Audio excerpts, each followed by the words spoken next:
এবার বানাবো পনির, তাই পনিরটা ছোট ছোট করে কাটা হয়েছে। এবার একটু লবণ, একটু হলুদ দিয়ে মেখে নুন হলুদ কাশ্মীরি লাল মির্চ দিয়ে মাখানোর পর পনিরগুলো ভেজে নিচ্ছি। হালকা ভাজবো, কেন পনির বেশি ভাজলে খুব শক্ত শক্ত হয়ে যায়। হালকা কড়াইতে তেল দিলাম, কয়েকটা দারচিনি, গোলমরিচ, তারপর কিছুটা মৌরি, জিরে, কাঁচা লঙ্কা কুচিয়ে দিয়ে দিলাম এই 3-4টে মতন ঝালের জন্য।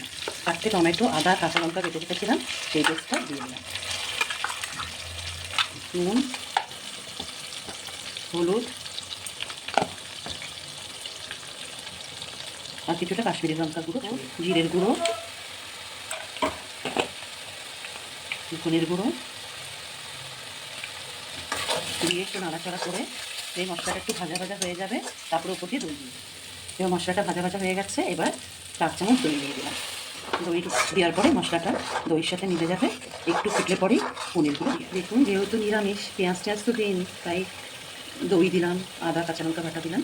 এবার মশলাটা ভাজা ভাজা হয়েছে, পনিরগুলো দিয়ে দিলাম। একটু টেস্ট করে দেখবো, আর লবণ টবণ দিতে হবে খেতে নামানোর আগে। দারুণ হয়েছে, দারুণ।